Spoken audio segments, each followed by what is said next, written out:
Hey, everybody. Welcome back to another episode of the Growth Capital Podcast. I am your host, Justin Dixon, and today we've got Marc Pickren on the podcast. He is the CEO of Springbot, which is an AI-powered marketing platform. It's a really interesting episode because we dig into kind of Marc's entrepreneurial journey. He's been a multi-time turnaround CEO for small and mid-sized businesses. But we dig into Springbot, why he bought it, why he decided to buy the business himself and take over 51% equity in the business, the structure that he's kind of implemented to do that takeover, and also talked about how he's been doing some tuck-ins and some roll-ups to kind of continue to build out Springbot's product offering. We also talk about some creative, non-dilutive financing options that he's uncovered that startup founders can utilize to raise money without diluting their capital table. So really cool episode. So let's get Marc on the pod. Interested in hearing conversations with private equity leaders, CEOs of private equity-backed companies, and startup entrepreneurs where they share their stories about their career journeys, starting, investing in, and scaling successful businesses, and the important role that having the right talent plays in building a successful business, then you are in the right place. Welcome back to another episode of the Growth Capital Podcast. Here's your host, Justin Dixon.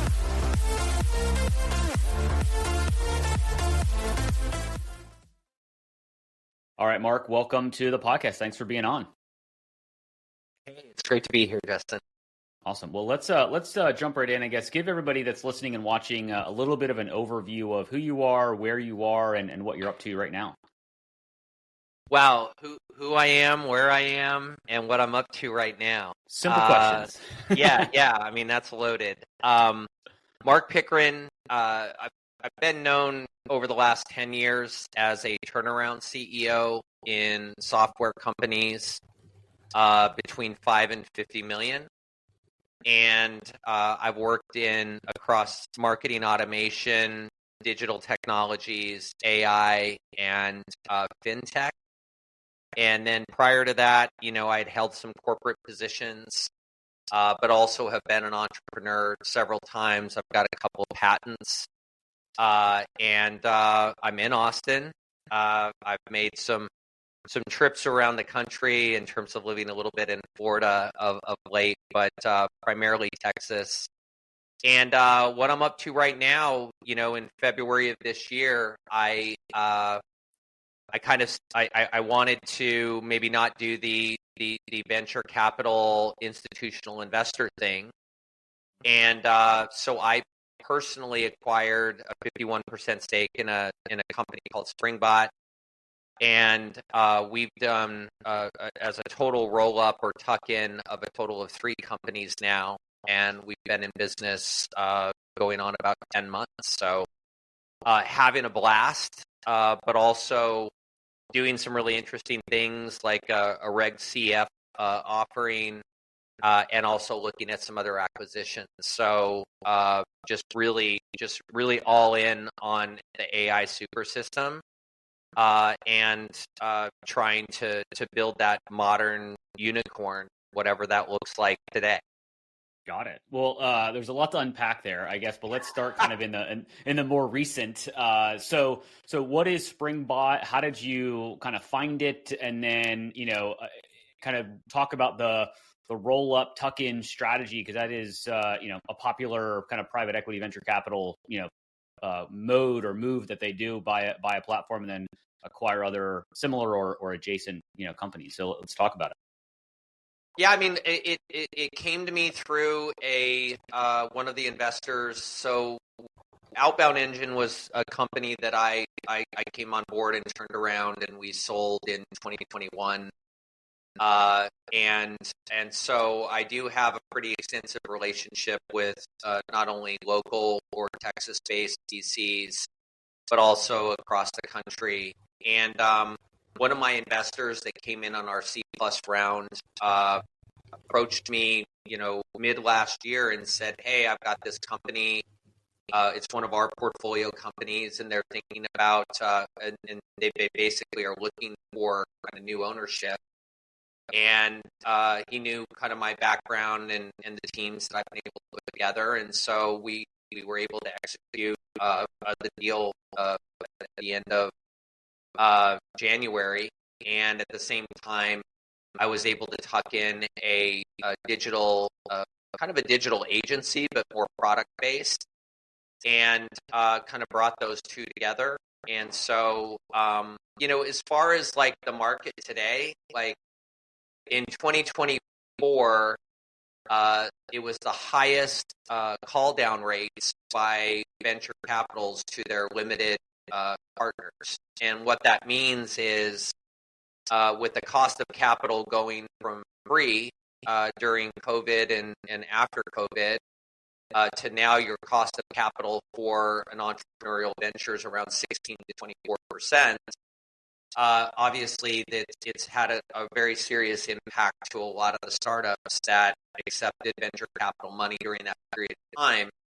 And then additionally, the old model of first of all, everybody started punching above their weight. So angel investors were now acting like VCs. VCs were acting like private equity. Private equity, mid-market firms were acting like the big guys and gals. So you have a lot of companies out there that were given probably more money than they even knew what to do with or even needed. Yep. And we're told, go spend it and basically acquire customers and prove your product out. The challenge is you fast forward, now capital is expensive. I'm sorry. Sorry about that.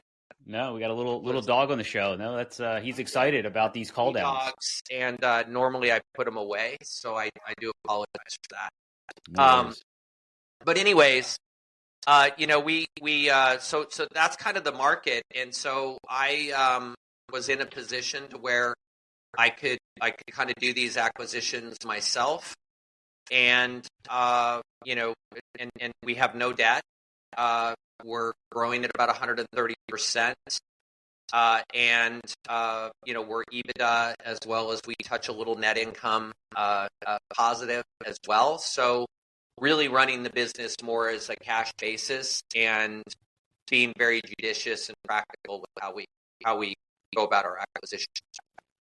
And with Springbot, so you bought this 51% yourself. Did the previous CEO / founder, if they were still there, did they exit at that point, or were you kind of buying out the position of a VC or private equity group? Like how did the capital table kind of restructure post your acquisition? Yeah, so the challenge with Springbot was that it was a 12-year-old company, and so you had a lot of investors that had even those funds that they had invested in, $15 million, was like, those funds have been closed. They're on to 2 or 3 other funds. And so in those circumstances, and I'm used to dealing with a lot of investors or boards that are pretty long in the tooth with their investment. I mean, imagine going to board meetings for like 6 or 7 years. It's a lot. And so in that scenario, what we did was we did what's called a forward merger. And so we merged the company into a new co. All of the cap table was basically, I would say right sized. And then everybody took a dilution based upon me coming in for the majority ownership. And so basically that's kind of how we did that. And then that forward merger business now is kind of the platform for which to bring on other companies. But we haven't brought on, everything I'm doing is trying to be non-dilutive as much as we possibly can. And so, and then the investors are kind of moved on to some other things, but there's very light preferences for them based on, they put in a sizable amount of cash, let's say, within the last 2 years. So we just assign that more or less as the preference for them. So, which makes total sense. No, that's interesting. I hadn't heard of the forward merger kind of strategy or execution. Is kind of an interesting kind of structure that you put together there, and it sounds like it was unfortunately, the investors that got in super early didn't get probably the returns that they were promised back, in the day. But at least they probably got some of it, and they're still, involved in the business, albeit on a more, dilutive kind of structure than what they might have been. But better than, losing all their money, I guess, from their standpoint. Yeah, So, and I think the investors, you're really, and the investors are good guys and gals. There's a lot of variance. Most of them are more Northeast and Southeast, and they have a little different mentality than your even Austin or West Coast kind of VCs. And so I think that they really want the business to be successful, even at just an emotional level, I guess. I don't know that that's the right term, but I mean, it's look, seasons are long, and we've all been through a lot. So, maybe you didn't do as well 5 years in or 10 years in, but that doesn't mean that at year 15 it can't actually all pay off. In terms of if you get the right. Yeah, no, it makes sense. So we talked a little about the structure and how you kind of came about Springbot, but what is the company and how do you, and then what do you think about, the tuck-ins that you've been doing and kind of your path forward now that you've been, under the, legs under the desk for almost a year now? Yeah. So so number one, we're Springbot is comprised in terms of different revenue streams. So the critical piece is always about, making sure that you do what you can do in terms of making sure that your financial model matches up, and that you can set a financial model and a plan, and then to be able to execute against that plan. So we have one, let's call it a product, which is reoccurring marketing is the name of it in our financial plan, but largely that is demand generation for B2B companies that have embedded sales teams and have typically been in business for more than 3 to 5 years. Okay. And we're really addressing the pain point that it's just super freaking difficult to do B2B sales when nobody has a phone and people are using, life's remote control every single day to kind of manage their lives. And so we use a combination of mass email, cold email infrastructure, and then the identity matrix that we just acquired in terms of doing website identification. And it's all about really trying to end slow sales months for good and being able to create dependable pipeline without taxing kind of the internal resources. Then we have a email platform that's focused more on the SMB space, and that email platform delivers about 50 million emails per month and has been in business for about 12 years. And then now we have Identity Matrix, which is the website identification, and then we have kind of an a la carte marketing services in a more subscription model. So these all kind of work. You go from micro SMB to SMB to mid-market to enterprise, and then there's cross-selling opportunities across each of those. And then as you graduate customers further up the stream, then there's a different set of services that go to them. But they're all sold as subscriptions and kind of dependable, finite type in those subscriptions. So, people are really leery of any sort of like purchase that could be $5,000 to $100,000 in a month. They want to know, hey, I could budget $8,000 for this. I could do a 3 to 5 month pilot, and then we can go into a subscription. And then I guess how big is the company now that you've kind of rolled in these other two? I'm just kind of curious about like size wise. I mean, we're not past the 10 million threshold, but we're in that lower to middle, 7 figures. 8 figures. Too many 6 zeros. figures used to be a big deal, and now it's that's right. So and then how many people are there? So that's kind of that's the magic is for about 2 years now. I've been kind of deploying these. Well, over the last 8 years, I've deployed playbooks in doing these turnarounds. And really, our services or our products are really just a codification of codifying those playbooks. And so we've traditionally used used a variable cost model. So, don't get me on my AI subject, but like it's just become very difficult to maintain full-time employees with the unpredictability of kind of revenue flows and as you're kind of pivoting into different things. And so I was just actually doing this exercise. I think we have around 7 full-time people and then like a group of about 22 variable cost model contractors that some of them are full-time and we pay every 2 weeks and some of them are just on a basis. Got it. The goal is 10 people, $100 million. 10 full-time people or 10 full-time employees, 10 people, $100 million. That's the new unicorn. So okay, and how many AI agents and bots are part of that 10-person company? A lot. Yeah, a lot. So we use N8N and have a full AI stack, and even on a client by client basis, we may build 6 to 7 custom agents just for their individual use case, and those are custom ones built on a platform of got to be hundreds. Yeah.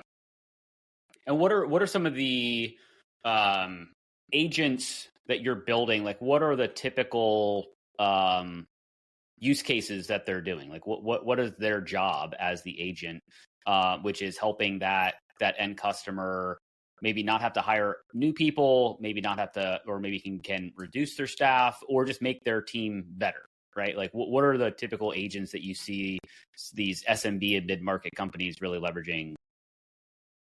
Well, I mean, first of all, marketing. But then if you break down marketing into data, so we're in a cookieless world. We're in a situation where website traffic with the rise of the answer engines is down 50% across the board.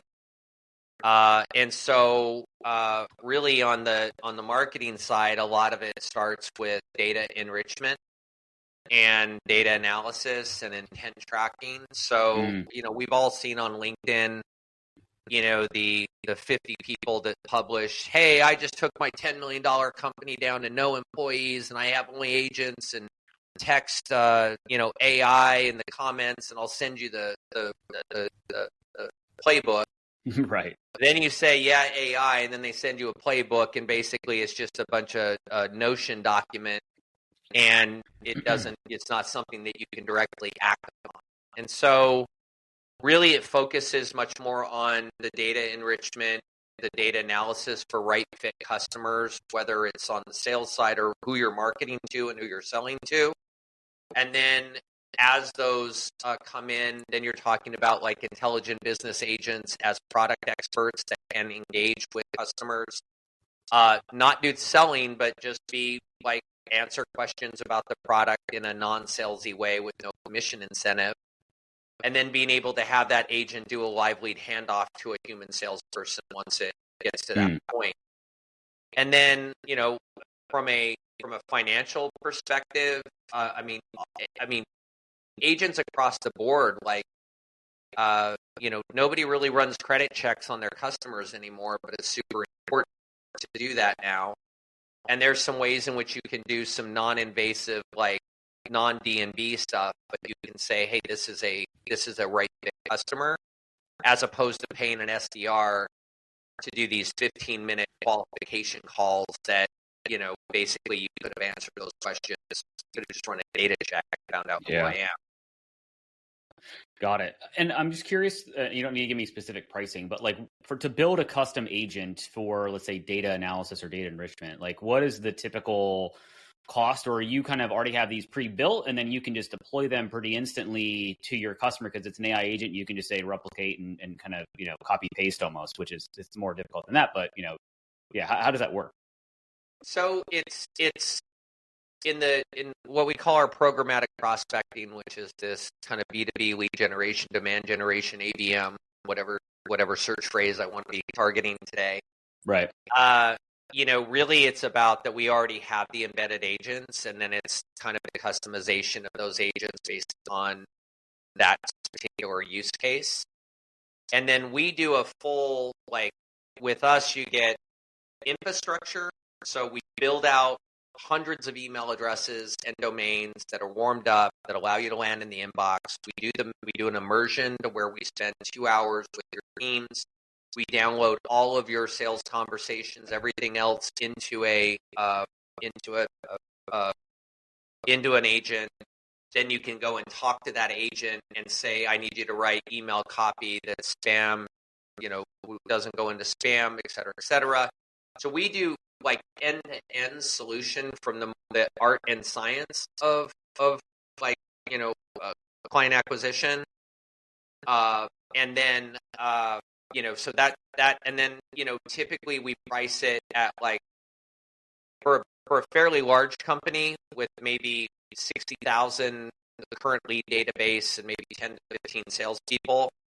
You're probably looking at about $12,000 to get set up.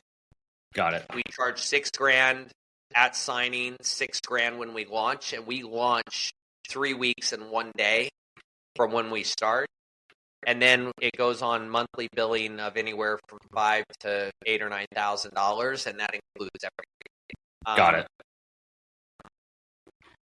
You mentioned something earlier about web traffic being down, and I do a lot of work with B2B SaaS companies, and the conversation is always around pipeline, and we're not able to build as much pipeline, especially for enterprise sales and things like that. Because a lot of times, typically you just increase your ad spend, and that would then increase your lead gen, and then you'd be able to just increase the pipeline. I guess, what are you seeing because web traffic is down and people are doing search on AI? What are some of the things that SaaS companies can do and just other B2B companies can do to kind of build a more robust and more predictable pipeline in this world of, AI and all that? I mean, for me, coming into turnaround situations, we obviously had to be extremely cash and capital efficient. And the challenge with paid media is that these ecosystems are, locking down because they're all threatened by AI. Mm-hmm. And so the challenge is I've never really, and then there is so much synthetic traffic. I mean, the amount of, so if you're a CMO, my CMOs would come into our executive meetings and be like, hey, look, we got 10,000 more email signups than we did last year in November. And I'm like, okay, well, how many deals came from last November? I don't know. So why are we getting more of these if we don't even know that they're actually doing it? And so, you have to get away from this conventional wisdom that you put people into sequences, you give them a little nugget up front, then they're going to go through, and then they're going to eventually nurture them. There is no more nurturing. You get 2 shots to make your message. You better be upfront with your pricing and straight up. And then you pretty much need to just go back to re-earn that first or second introduction. Nobody is I have 15,900 unopened emails in my Google promotions, and we've only been in business 9 months. Yeah. There's banking stuff in there. Nobody so a lot of it really, I mean, we can't unpack it on this call, but there are ways in which you can fully leverage better leverage the levers that you have traditionally used, but also really understanding what you can't just go off of traffic metrics and lead form signups and all of this stuff, because there is so much synthetic traffic. Yeah. fake people coming to the site to do nefarious things that appear to be a real person and may have actually even clicked on one of your ads in order to get to your site. So Right. a lot of it really has to be with just really deep diving on all of these, what I call vanity metrics, and finding out what are the metrics that are actually telling you something that can be useful to converting to a revenue op. Without getting too deep into this, I guess kind of trying to weed out the vanity metrics to actually look at the metrics that are going to, drive pipeline, drive revenue. If you're, if a CMO is listening to this, or a CEO who's frustrated with pipeline, like what's a metric or one or two metrics that after you've distilled them down at other clients, that is like, hey, here's the things that you should be looking at. And again, we don't have to get super deep, but I'm not sure if there's like one or two or three that you're like, these are the metrics that we see the more, a more repeatable and more kind of trackable performance to then drive more pipeline. So the first thing I would suggest anybody do is truly identify your ICU. And I mean, you got to get to the right fit customers, and not just customers that are a good fit for you to sell to, but that they're actually going to be customers that can be long-term. The LTV, CLTV can be, long-term. And you've got to constantly be testing your product market fit, because like there's something like, I'm going to butcher this, there's like $70 billion a year spent on features in software products that nobody uses or cares about. Yeah. There's $32 billion that's spent on cancer research by the American Cancer Association. So this whole idea of chasing product market fit and having a year-long product launch schedule, you got to be iterating based upon what the market's giving you. You can't force your product into the market, and everybody's kind of ways in that which they're interacting with messaging is getting so all over the place. And so that's probably the first thing, is just really to truly and enrich everything. Understand where your past customers, have they gone on to another company? Are they so I call it skip tracing, but that's a negative connotation. But yeah. And then the land and expand. If you do have enterprise customers and you do have multiple locations and or folks across the country, then really look at how can you do a coordinated strategy to be able to build upon the good value generated with some of those people to be able to expand across the enterprise. And that's a lot of what we're doing, is really retail, new acquisition, and then just really buckling down on the ability to expand within those logos that maybe do have a goodwill. Yeah.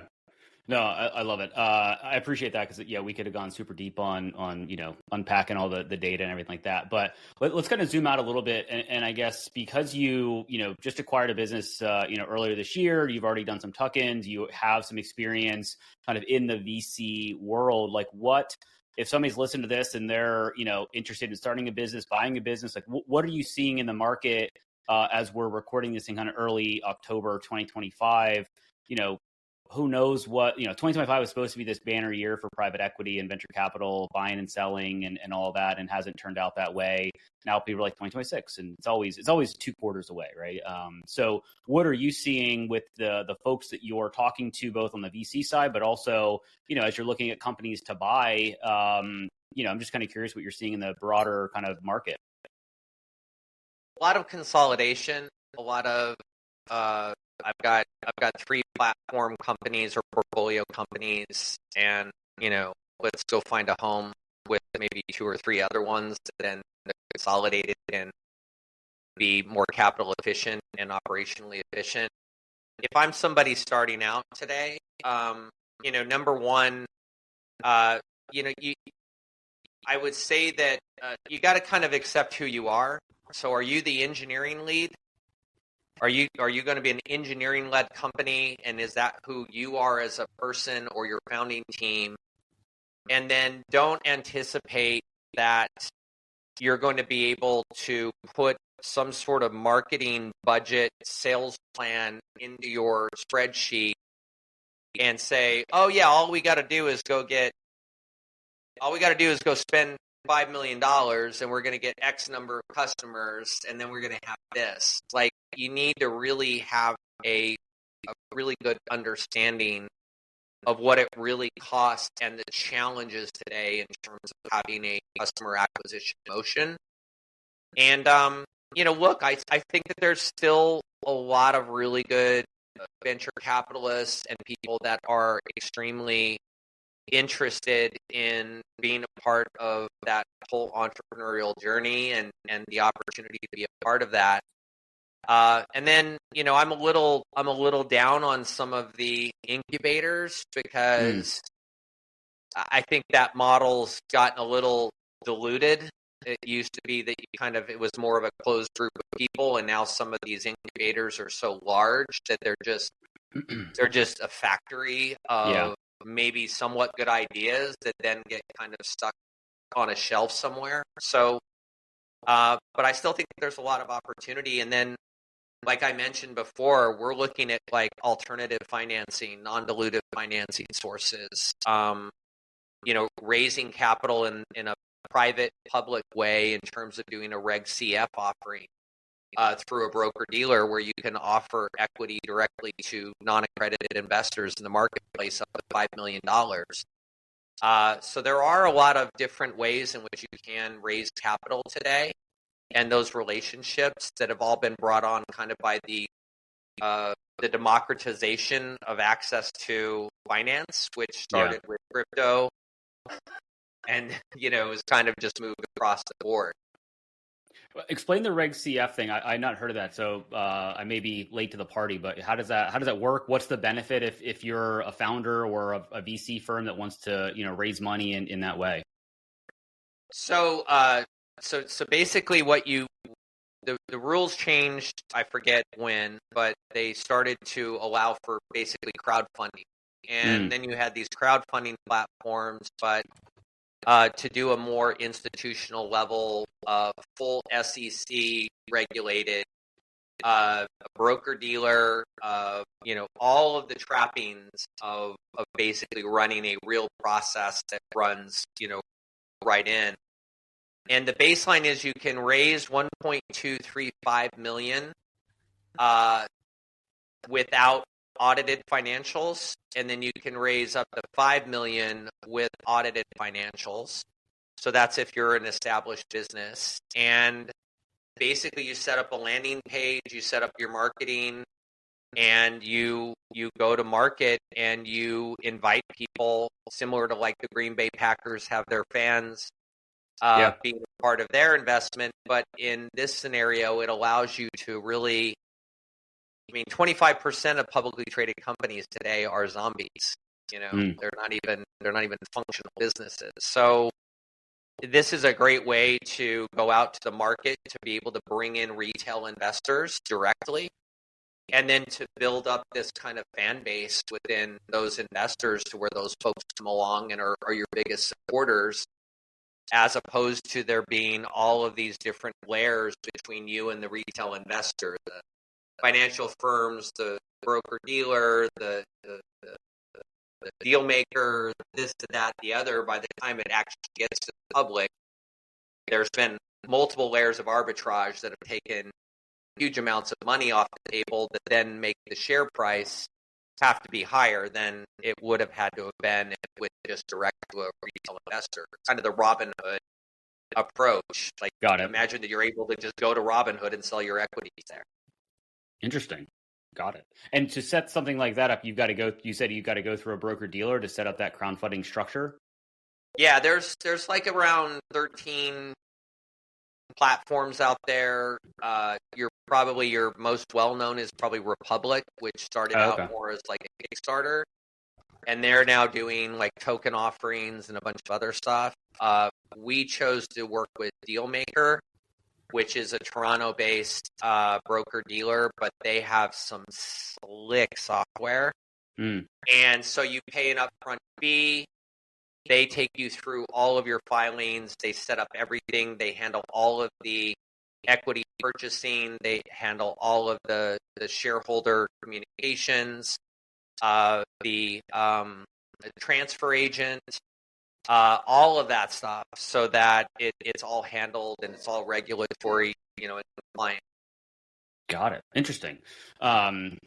We could geek out on that all day long. It's like, yeah, no, I my brain is definitely churning, and I don't want to get too deep into that because we may not come out the other side, unfortunately. But I wanted to go back to kind of your strategy around tuck-ins and things like that. And a lot of companies right now, if they're private equity backed or even VC backed and they're not selling, a lot of them are, getting some reinvestment from their original PE to buy other businesses, tuck them in.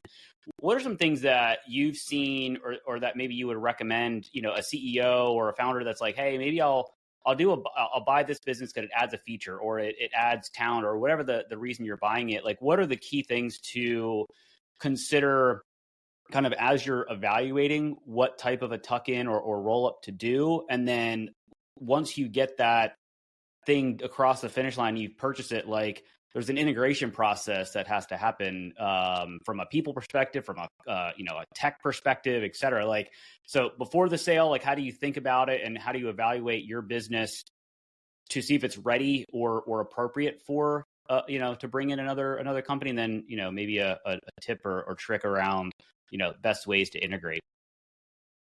I mean, I would say that the number one thing is really focusing on making sure that you're, so let's say that you're acquiring a business that has 3 investors that have put in, X amount of money.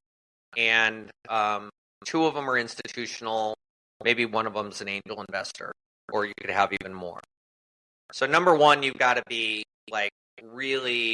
you've got to make sure that you and their institutional investors, if they have them, or the founder, truly understand where the company's at. So if the company's, growing but isn't cash, isn't profitable, and is stuck on the cash side of it, and you got to just really be honest with each other in terms of hey, we're not perfect, we haven't figured all this stuff out, but we think you'd be a great part of the team and we can figure this stuff out together. I think what I've seen a lot of deal flow is you have a lot of folks, I'm not going to say how old I am, but I'm Gen X, and you've got some folks that are in that baby boomer to late Gen X area that have built businesses and they don't want to go through the AI super system. Yep.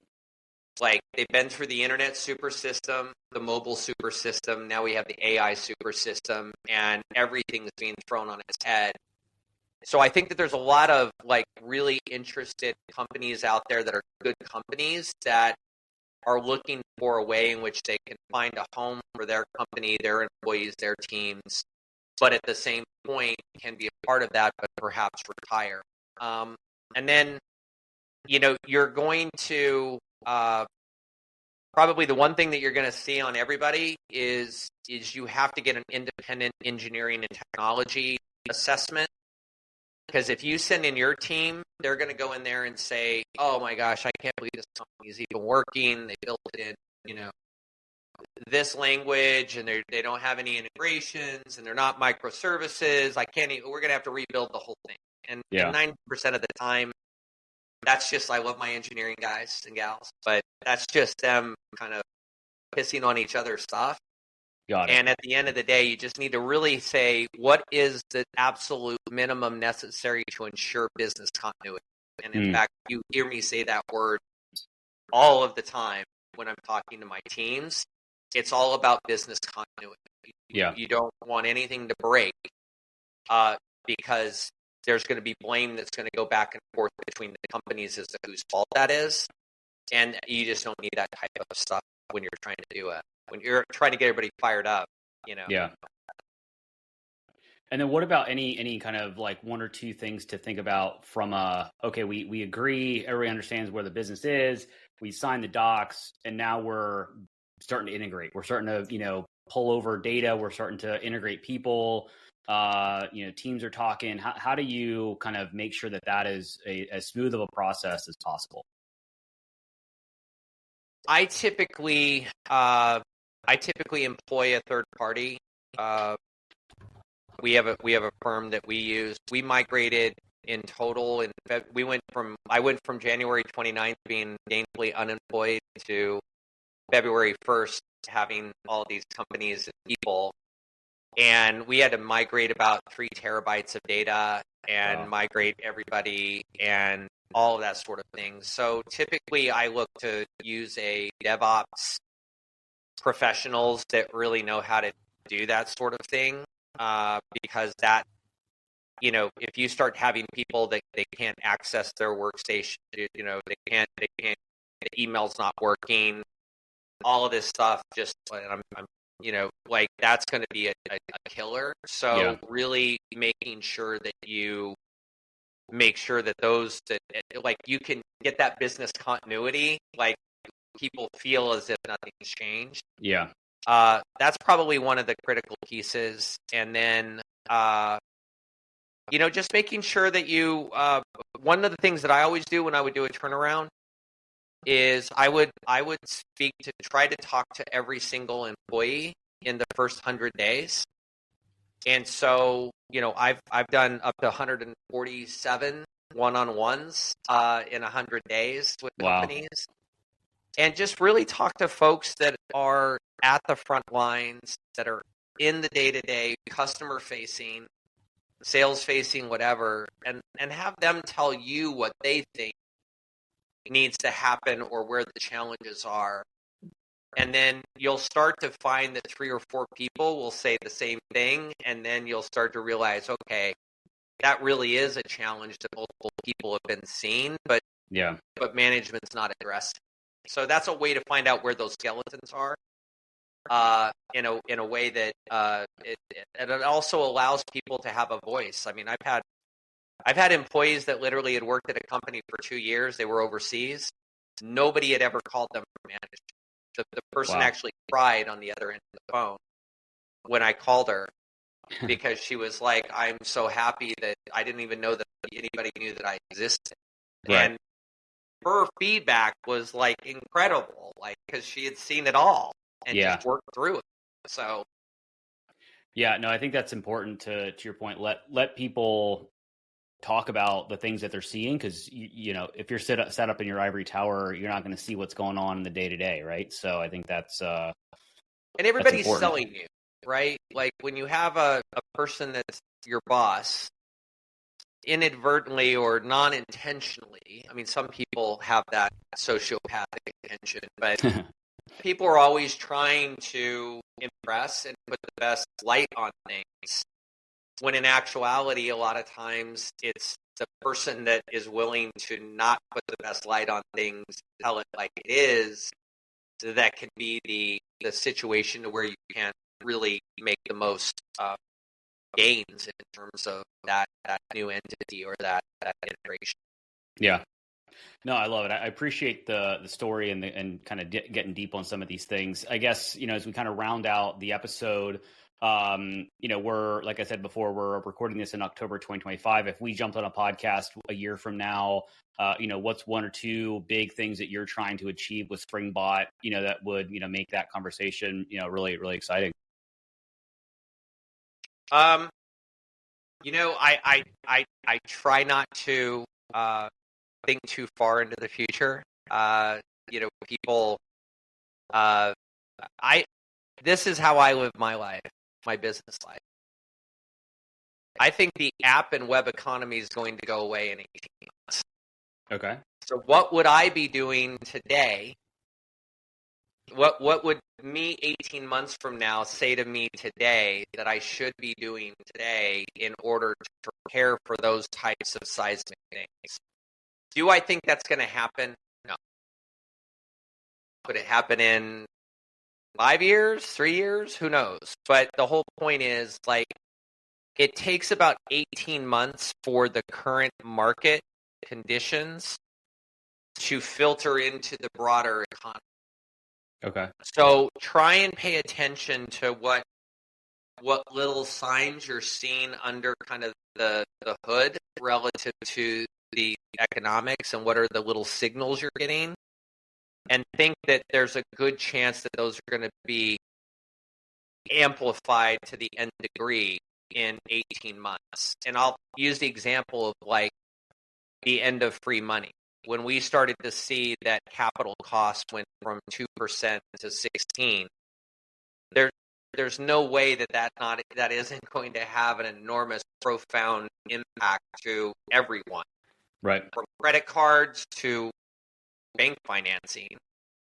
And so, I started preparing myself in terms of, we are now in the end of free money. We are in a super expensive capital environment, and those sources of capital that I'm potentially am going to need in the future are going to be super expensive. So I need to make sure that I'm being very capital efficient today, because that is the eventuality.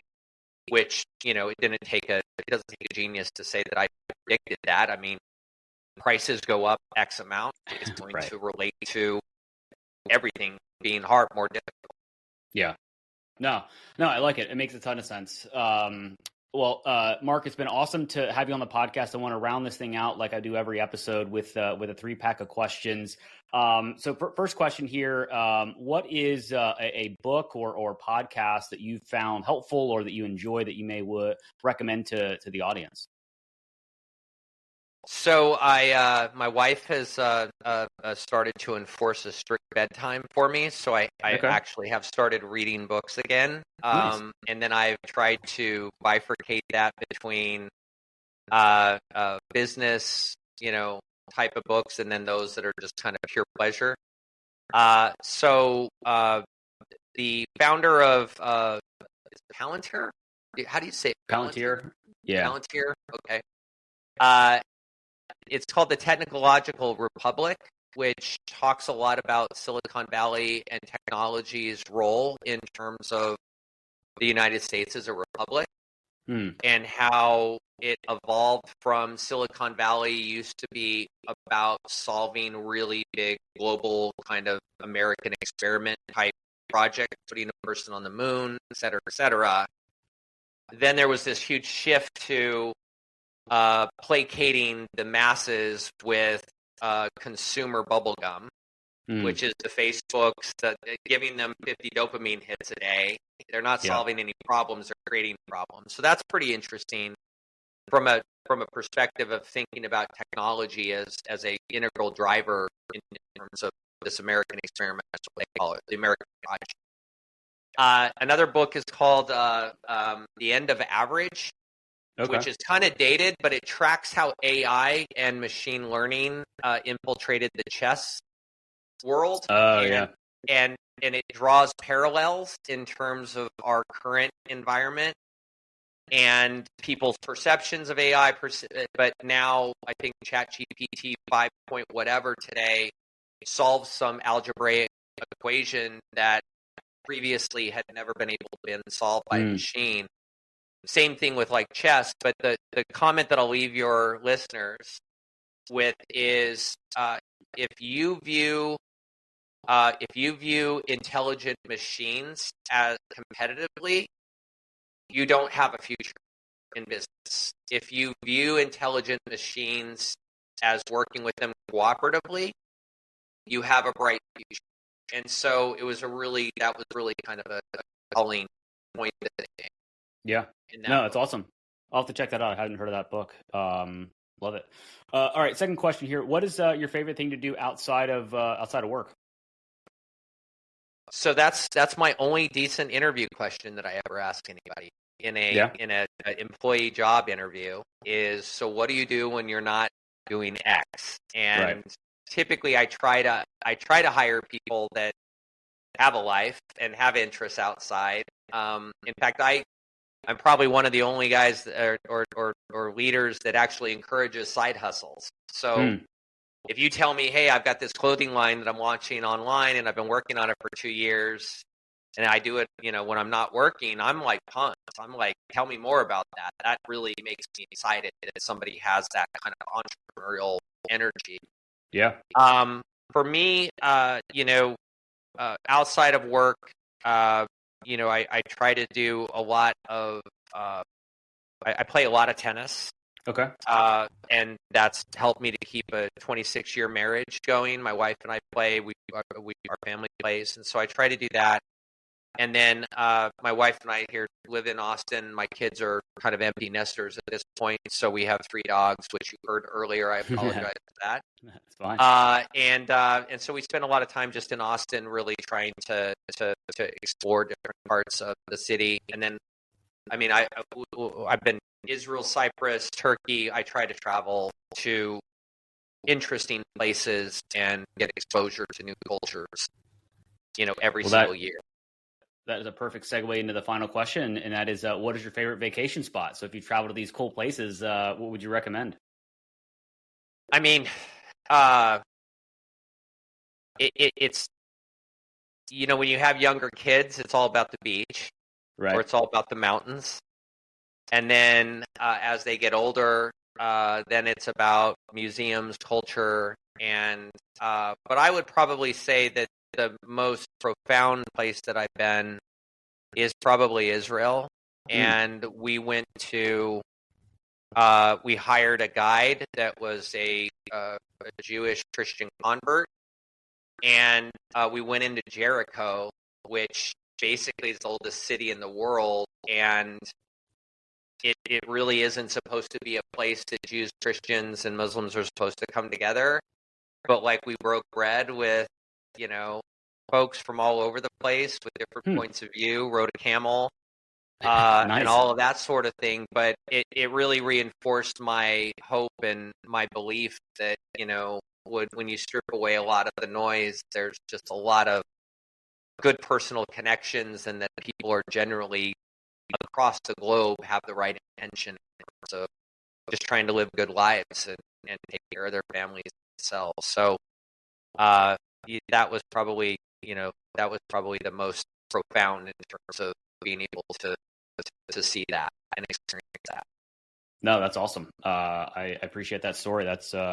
That is pretty powerful. And it's also a good way to wrap things up here. So, Marc, really appreciate the time.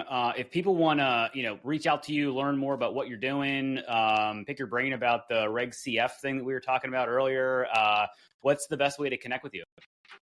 I would just connect with me on LinkedIn. I don't use it as a much in terms of prospecting or anything else, but I do use it to communicate with people. And if they PM me or do a connection request and just say that they saw this, then I'll accept it. And if there's any questions or if I can be helpful, I'm always willing to be as helpful as I can be in anybody's kind of entrepreneurial journey. Or any questions, I just don't ask me to make referrals to people too much, because I've been burned by that so much that I literally don't refer anybody to anybody. Yeah. No, there's always, fool me once, shame on me, fool me twice, shame on you kind of thing, whatever the saying is. So, no, totally appreciate that. Because Al Pacino said, I'm just too damn old to be, instead of the woman, I'm just too damn old at this point to go through that pain and suffering. But I'm always willing to help, and I will make introductions if it's just something around somebody trying to understand. Yeah. Awesome. Marc, really appreciate your time. This has been a lot of fun. Thank you for being a guest. Yeah, and thank you and I once again apologize for my dog Buster barking there, but we kept it a little bit lively today. So. Yeah, spices things up a little bit. So thanks, man. Appreciate it. All right, Justin. Thank you. I hope you found at least one actionable insight from this episode of the Growth Capital Podcast, your one-stop shop for insights from private equity leaders, CEOs, and startup entrepreneurs on starting, investing in, and scaling successful businesses, as well as the role having the right talent plays in growing a successful business.